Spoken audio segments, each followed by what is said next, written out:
Did you know that Black women are 3 times more likely to die from a pregnancy-related cause? The health disparities within Black maternal health is real. And we're going to have this conversation today about that and how you can advocate for your health, how to make sure that you are getting the right adequate care, and how to know when to ask for help and be unapologetic about not only asking for help, but for advocating for what you need. Let's go. It's Natasha.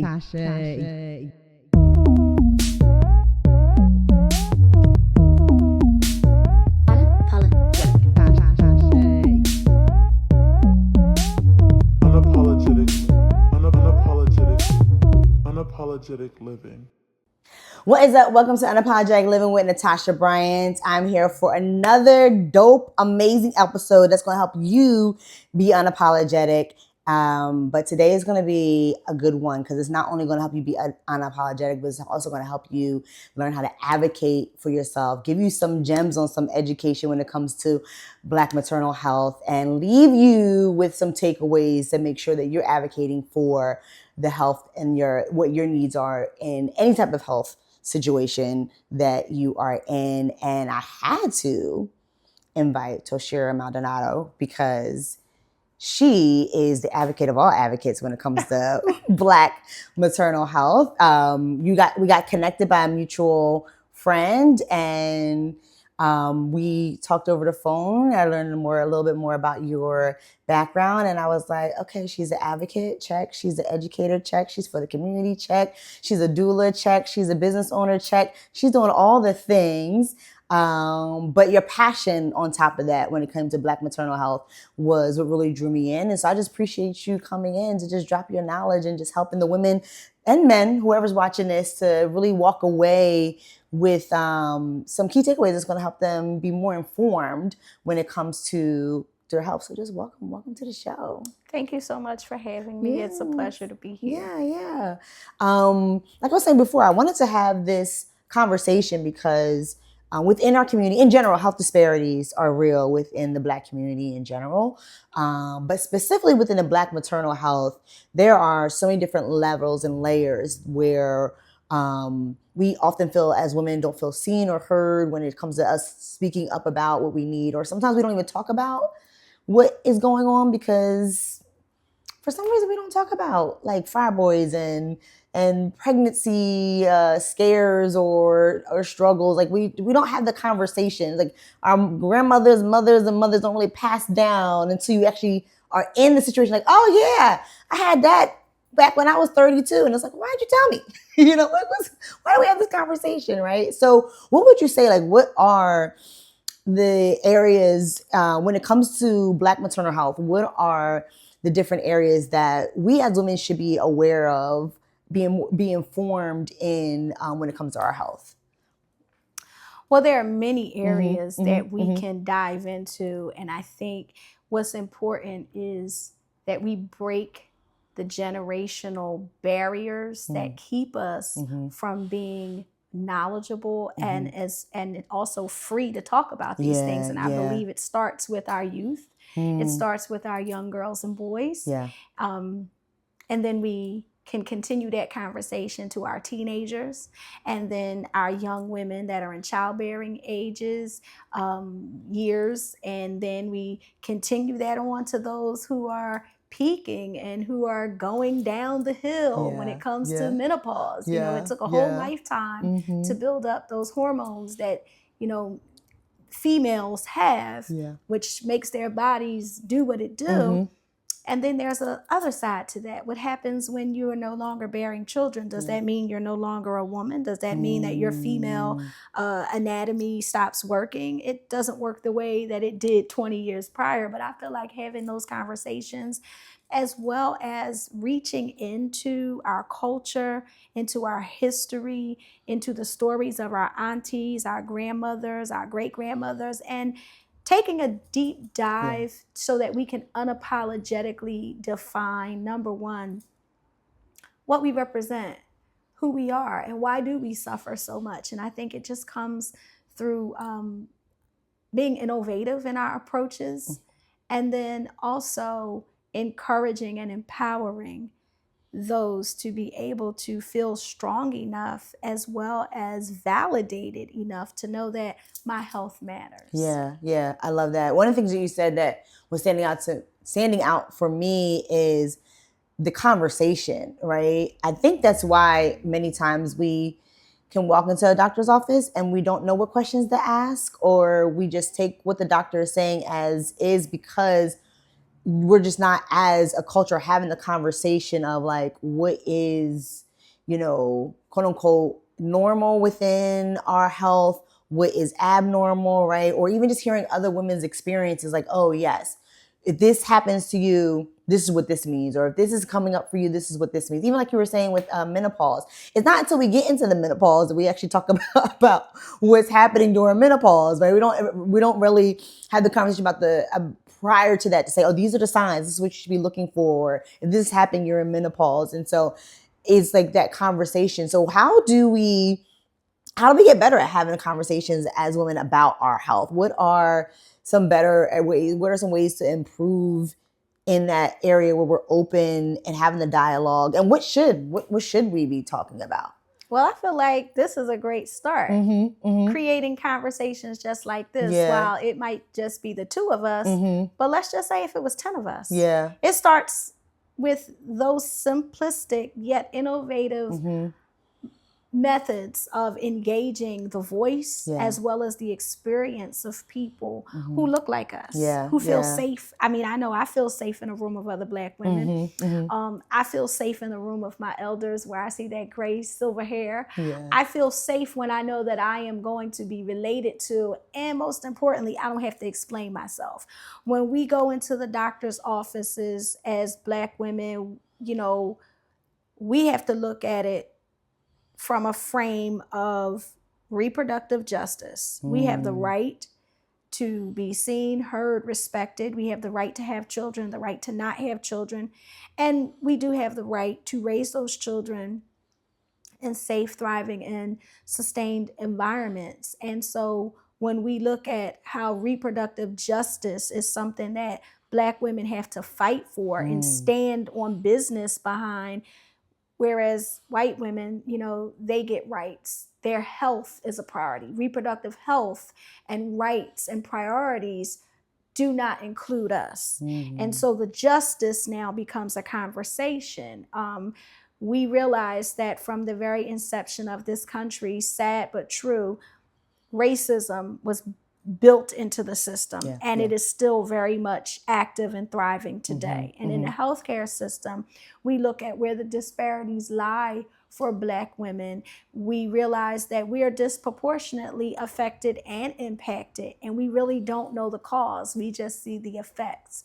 And when we talk about our health and how the healthcare system does not respect us, we can look through history once we know the why, and once we ask the right question, why? Why are we suffering the way we are? Why is it when we go to the hospital to have our babies, the labor and delivery floor does not have very many nurses and providers that look like me? Why was midwifery, one of the paramount elements in rural Black communities, and it was the birth culture of America, Black midwifery? Why is it an 86% over 6% ratio now, meaning 86% of white women and individuals are now midwives over the 6% Black? That has everything to do with our health. We tend to think incorrectly in terms of midwifery. We look at it as these are the ones who catch babies, when it was so much more.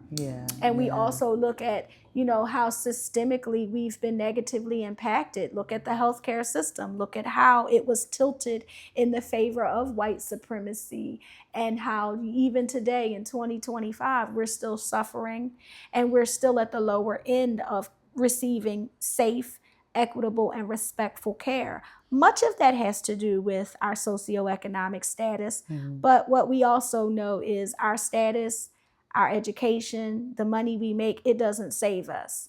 Statistically, a Black woman with a graduate degree making 6 figures, married, living in the suburbs, whole nine, has worse outcomes than a poor white woman that lives in a mobile home community on public assistance. And that shouldn't be. And the other thing I'd like to highlight is oftentimes we are grappling with our voice already being smothered in a system that does not cater to us. But then we also have to kind of put on the cape. And we don't want to look as though we're being extra or doing too much. Whereas when they ask us what our pain level is, number one, you shouldn't be trying to quantify my pain, but okay, on a scale of 1 to 10, what is your pain? I'm really a 30, but if you only gave me a 10, I'm going to take a 9. Why? Because I don't want to seem like I'm doing too much. I don't want to seem like I'm over the top. When in fact, the system, again, is already tilted in the favor of those who don't look like me to get the best care, to get the best outcome, regardless of who pays for it. It doesn't matter when we're disposable in these healthcare systems. So it is important for us to be able to recognize that our Black health is beautiful. That's a new slogan from Planned Parenthood, where they have taken the initiative to highlight that in their materials and their sexual education information that they disseminate, it shows Black women, Black females, and the skin color is being dark brown in their illustrations, because it is not just saying our Black health is beautiful, but providing a platform for us to be able to identify with. And we need to recognize that not only is our Black health beautiful, but it's also profitable. That part. Okay. That part. We're not getting unnecessarily C-sections and inductions and cerclages because it's not profitable. We're getting it because it is profitable. And it's to our disadvantage and oftentimes our detriment. So it's important that we unapologetically show up our full self. I'm in pain. Here's what I think is the problem, because I know my body better than anyone else. And it's being able to stand in as the medium of your own care. Because no one is going to come to save you. And when I say no one is going to come to save you, I speak in general to Black women, that we must be able to unapologetically stand on a platform that we create for ourselves to have these robust conversations about what safe and equitable and respectful care looks like. And in closing, I'd like to just highlight with what Fannie Lou Hamer, one of the greatest civil rights activists, said.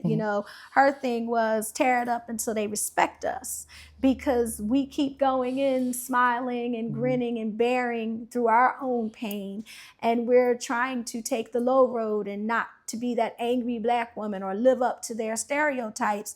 Meanwhile, we're dying. So we have to tear down this system, and we also have to find what will work now in 2025 that might not have worked in 1905. Because the truth is, when has there ever not been a Black maternal health crisis in America? And this goes back to Betsy, Lucy, and Anarcha. This goes back to the said father of gynecology named J. Marion Sims. We see the diabolical patterns within the system that, again, has built white supremacy, racism, and disenfranchisement of Black bodies that are also killing Black bodies for profit. So it's important that we're able to be empowered and strengthened to raise our voices.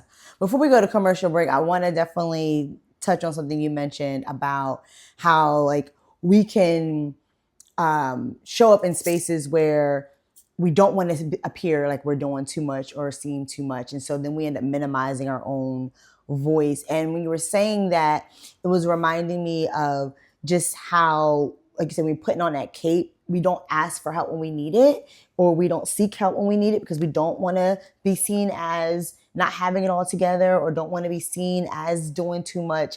And then our mental health ends up in being impacted or suffering as a result of that. And so when it comes to our physical health, right, the Black maternal health, how does, the stigma regarding mental health, right, asking for help, or saying that I'm depressed, saying I'm anxious, saying I have postpartum, how does that relate or connect with, Black maternal health and getting support when needed?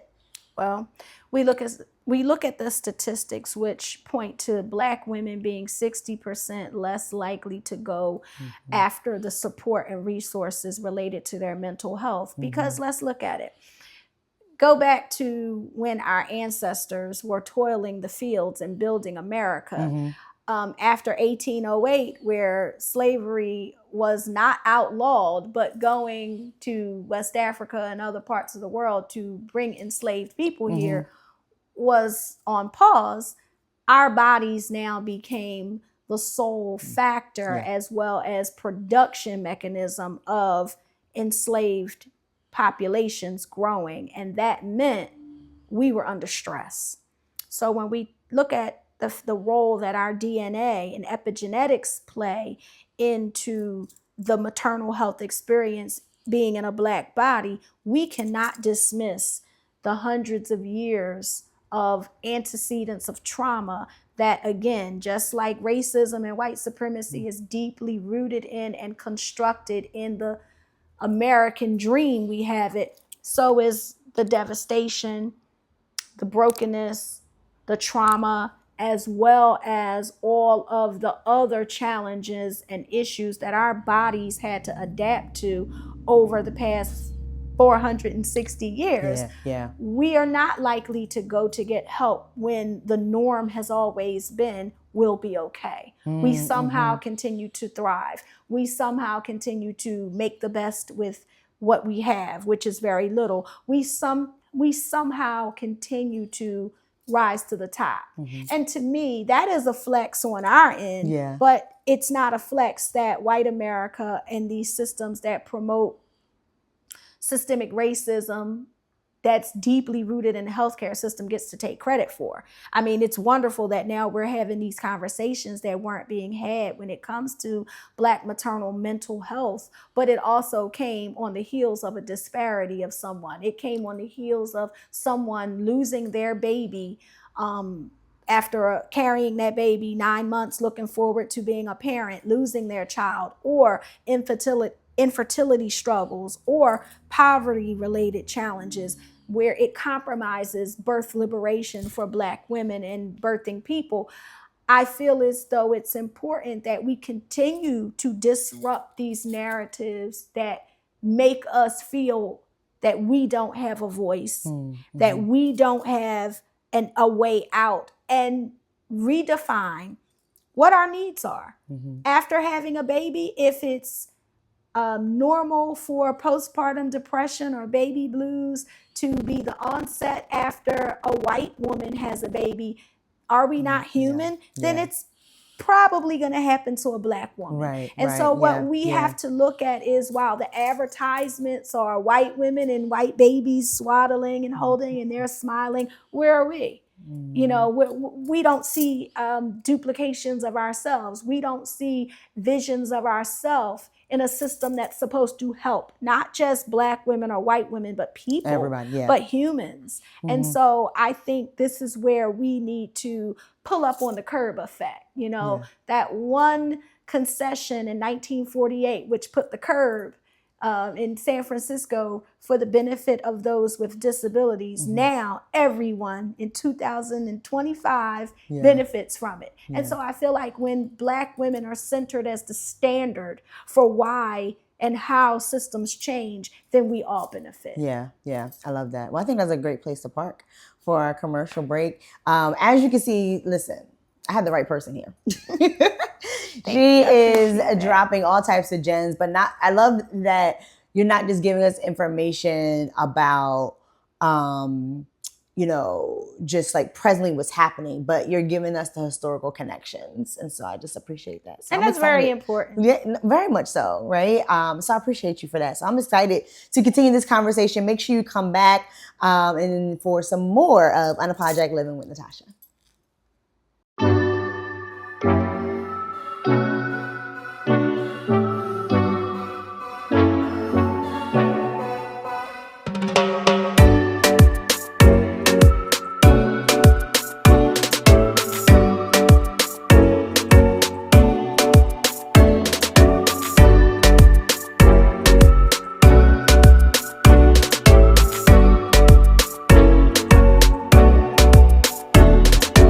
Are you ready to stop playing small and finally protect your peace and execute consistently? Welcome to Unapologetic Living University, an online coaching hub helping women gain the tools to set boundaries without guilt and execute goals with unshakable confidence. No more people pleasing, no more perfection paralysis, no more waiting for permission. Scan the QR code now and enroll. All right, we are back for a continuation of Unapologetic Living, and this episode is all about she's advocating for her health. And I have my girl Toshira here with me. And you saw a lot during the first segment that really helped us understand the why, like why the disparities exist, right? Why, as Black women, we enter these health spaces and don't feel seen and heard. But let's not talk about the what. One of the things you mentioned is about women standing really firm on their rights, right? And really advocating for their reproductive rights and the justice within that. And so how would you say women go about doing that? Is there specific questions they should ask? Is there specific signs or things they should be looking for? Is there certain things they should be educating themselves on? Like, how do they start really advocating for their rights in the health field? Well, the first thing I would say is trust yourself. Trust your body. You know better than anyone else what is normal for you. And when you are centered around what you need and what's even driving you to go to the doctor in the first place, you need to be able to be the one in the room that is also viewed as the expert. Because there are two experts in the room when we go to talk to a doctor. Yeah. I'm the expert of my body, my anatomy, my person. I've known me for X amount of years. You are getting to know me because of what I shared on a paper, and I'm telling you what the specific issue is. That doctor is going to go off of what he's learned, his knowledge, his experience. And what we do know is we're not all the same, right? And what's typical of Black people does not mean that it assigns to and aligns with me. Yeah. So it's number one, going in with the expert view that you know your body better than anyone else. I heard an obstetrician say once that when Black women show up, in pregnancy, oftentimes it's difficult for them to be able to tell whether the preeclampsia is pregnancy related or lifestyle related. So if a person is already predisposed to or living with high blood pressure or hypertension, well, when you get pregnant, it's only going to exacerbate the condition. And it's oftentimes hard for them to differentiate between the two. Yeah. And I say, well, the remedy to that is I know my body. I know what my blood pressure looks like prior to pregnancy. So the minute I get pregnant and where I'm normally 110/94, now I'm pregnant and I'm 160/87, something's not right there. I know my body. So where that doctor is saying, okay, I need you to take the regimen of a baby aspirin or this or whatever other remedy or protocol that obstetrician takes, I'm able to say, well, I need you to take a deeper look because this isn't normal for me. My blood pressure is X, Y, and Z. I know my lifestyle. I know what I do each and every day. I know the rest that I get. You do not, and neither do they ask in a lot of cases. Very much so it's important for us to have information and be prepared to give information about ourselves.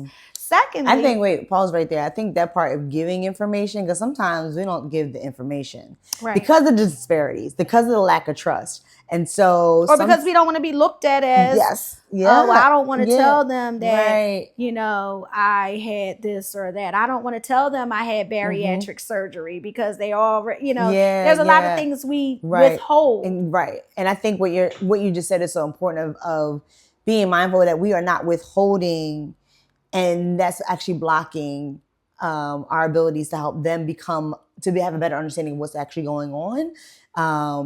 And so that all the information is on the table, so the right treatment can be provided. Absolutely. Absolutely. And I would also say that regardless of whether you're going to a healthcare provider for a pregnancy related complication or condition, overall, pregnancy should not be the reason you go see a doctor. Now, yeah. I will be fully transparent and honest that I started my mothering journey at 16 years old.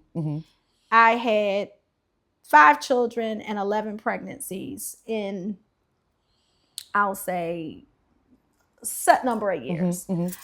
But until I began to learn more about myself and mature in my journey as a mother, prior to my 4th and 5th children who were twins, I really only went to the doctor when I was pregnant, when I missed a period.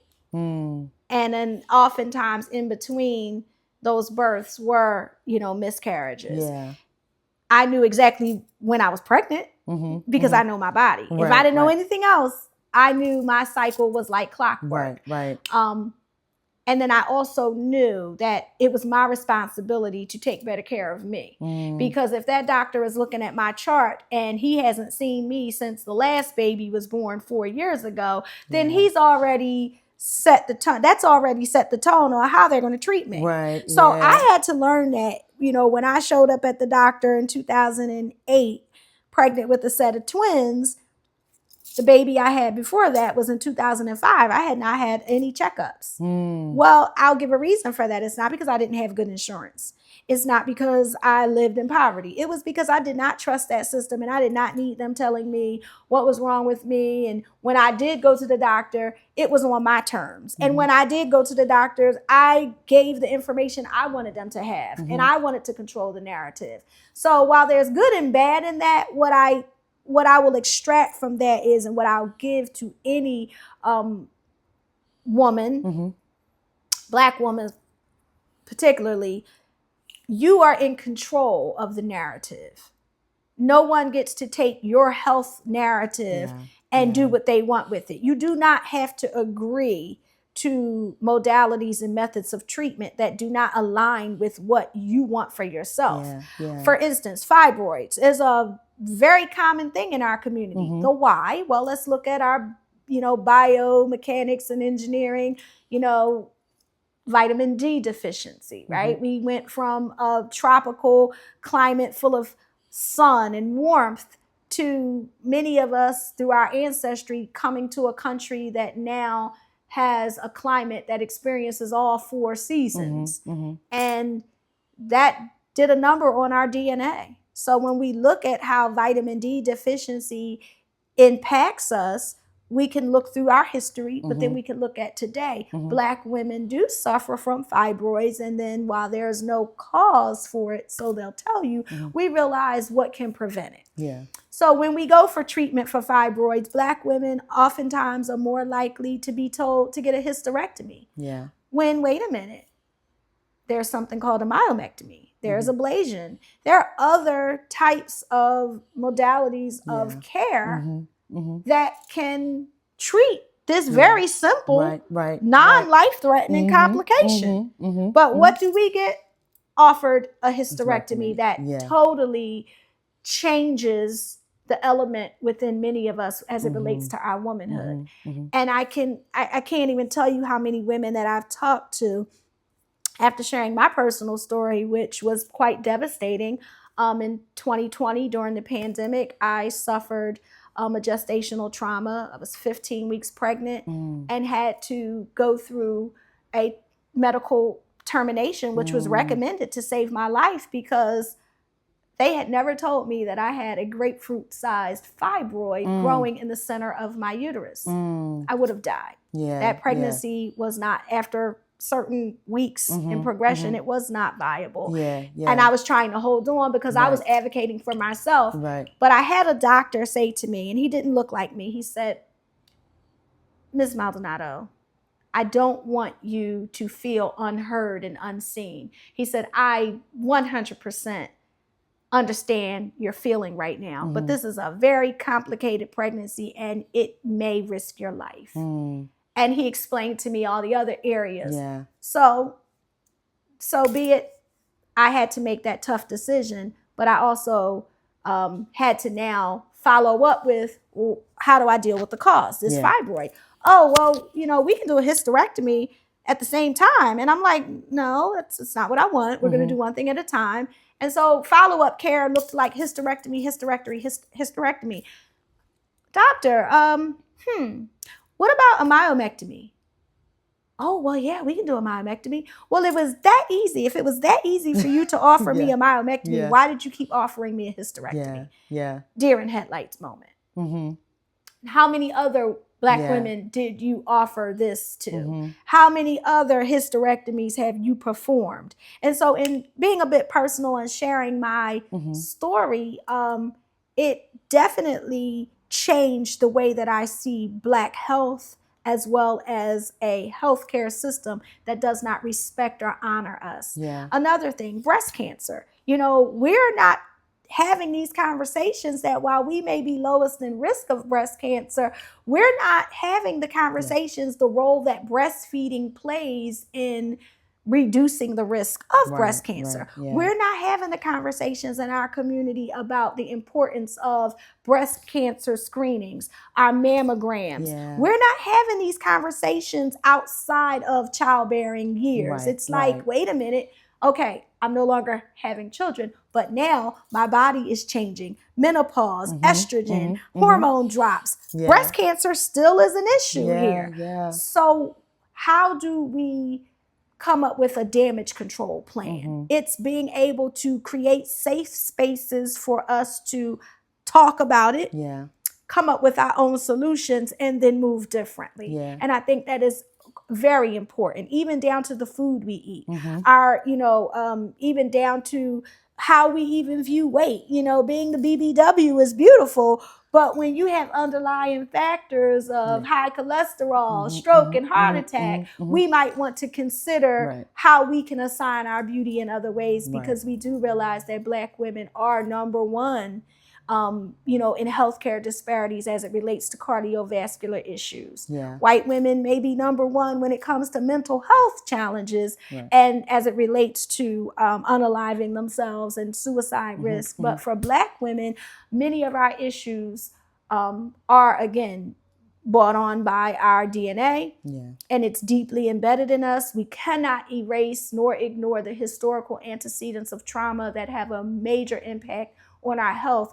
But today in 2025, we have agency and power as well as bodily autonomy, and we are free to talk about it as well as educate others. And this is how it changes in our community. And I think one of the things you're saying as we wrap up our conversation today, I think that there's some key things, right, that are coming up, right? Even when you were mentioning with your doctor who kept on recommending a hysterectomy, and you were like, actually, what about this treatment, right? I think part of it is for us to be okay with doing our own research, right? I think even when you were just saying about how we can come in, we have to recognize we are the expert. Many times we do just go into the doctor's office and they're the expert. And so we just end up going by whatever the doctor says because they're the expert, not realize like, no, you have a voice too. You're the expert of your own body. But also in order for you to be an expert in the room, not just with your own body, but with the information is being shared, is you have to educate yourself. And we also have to be unapologetic with the ask. Honestly, let's just be honest, Natasha. Why should we have to go do research behind the research behind the research? That's facts. You're right. Why can't we just walk in the doctor's and we get the right treatment? And we get the same treatment that a white woman gets. Well, but it also gives us a misaligned trust that we have to understand that does exist. What I mean by misaligned trust, we trust their systems to take care of us and provide for us and have our best interests, when in fact it's not that provider, it's a system. It's a system of care. Black doctors are not going to save us because I wouldn't care if the doctor is Black or white or green as a Martian. Are you going to treat me like a human? Are you going to give me the recommended course of treatment and protocols based on what has been tested, tried, and true? We should not have to go through those great lengths to get respected in a healthcare system. Pregnancy, we are at our most vulnerable stage. We are at our most vulnerable stage and also caring for another life inside. The last thing we need is to be discredited, discounted, and dismissed. And it is important that we ask those healthcare questions. When we go and explore a provider, do they honor the midwifery model of care? Okay, high risk pregnancies often are the reasons that many need an obstetrician. Okay, what is their C-section rate? Why is their C-section rate the way it is? Is this a provider that has had any lawsuits? What is their expertise with dealing with my specific pregnancy-related complication? A doula is helpful, but a doula is not a medical provider. A doula is one that, depending on their level of engagement and understanding and education, single-handedly, they can't uphold this operation of change. And that has been something that we have been effectively and aggressively pushing back against, the narrative that doulas are the answer. Ta-da, we've got doulas and now pregnancy outcomes are going to be better. No, because it still requires another step. And sadly for Black women, when it comes to safe and respectful care where there's no misalignments of trust, it does take us watching our back. It does take that double look, and it does sometimes take the second opinion when, often depending on the type of healthcare challenge we might be facing, we may not have that time. If you show up and you're already stage 3 cancer, you may not have that time. So it's important that we go into this knowing that we do have a lot of power with our voice. And I think even like when it comes to like educating, I do agree, like we shouldn't have to feel like we have to do all that research to prove that what I'm asking for is real, right? But I think in general, just being educated, because at the end of the day, like you said, the provider's just a provider, right? They're just a human. And so being informed so you can just know, okay, what is this treatment? Just so I know what is the treatment, right? Absolutely. So I know what I'm saying yes to or no to, right? Just to be informed. Similar to you, I also had fibroids, go figure, right? Because, based on statistics. And fortunately, I had a doctor that gave me all my options though, right? Like, it's like, you can have a hysterectomy, but you're kind of young. So I wouldn't really recommend that. But there also are these other options where you can have them removed, or you can shrink them. Like, it was all the different options they gave, and then he allowed me to pick whatever choice I wanted. But not everybody gets a well, supportive, thought out doctor. And sometimes doctors really do just give you one answer and that's it, and not realizing you have options. And so the education helps you recognize, okay, what are my actual options, so that I can make an informed decision at the end of the day. My final question to you is, what would you say, what is the one thing that you enjoy about being an unapologetic advocate within the Black maternal healthcare field and system in the world?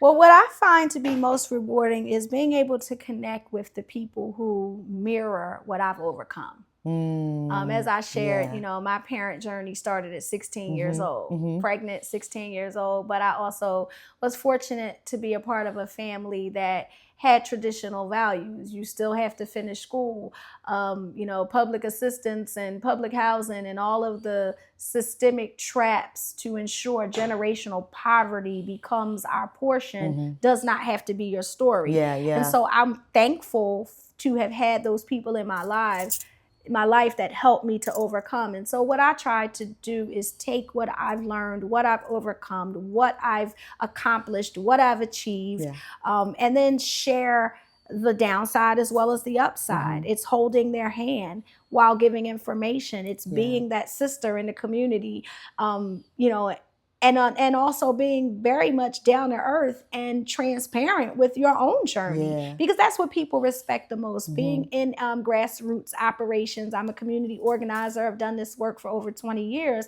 What I found was people can respect what they can relate to. And people don't always like to have to explain themselves. And so for me, it's removing the barrier and demystifying the element. And that means making solid connections with my sisters. We're equal. You deserve what I have. I want for my sister what I want for myself. And so that's what makes me a bit aggressive at times. I'm sure I've been dismissed from some tables. I'm sure I've been quietly written off. but I'm going to stand on the truth. And even if my voice shake, I'm going to speak it because I can afford to take that risk. I can afford to take the L, I can afford to suffer the not being invited in a space when I know the truth about that space. And so for me, well, that just positions me to be able to educate, uplift, and empower those around me, because not everyone needs empowerment. Some people are very strong in their power. And so not to throw around that term, empowerment, we put that word empowerment with Black women. Not sure that I'm going to go along with that all the time, because I don't need to be empowered. I need to be entreated. I need to be elevated. I need to be pushed. I need to be amplified. Now, some communities do need empowerment. Some communities need amplification. And then some elements of this struggle, as well as the plight that Black women encounter every day, it definitely takes some platform building. And we don't need their tools or their nails or their screws. We just need to be able to do it for ourselves, because we know how high we need to stand, and we know how tall we need to stand up. But what makes it a journey of respect for me is being able to actually see where my work is landing, what it is producing, and the respect that I get from being able to make a change. And even if I can change one life, then I've done what I've been purposed to do. I love it. I love it. Thank you. I thank you for this amplified, elevated, empowering, engaging conversation. It's all the above. I hope you have received so much information on ways to really be that advocate for yourself. Because at the end of the day, you are your own advocate. At the end of the day, you are the expert of your body, and step into that. Your voice matters, and really stand firm in knowing that you deserve to be heard, you will be heard, and you will, you will get what you need based on being unapologetic about advocating for yourself. So stay tuned for more. And until I see you again, make sure you be safe, be bold, and speak life. Unapologetic.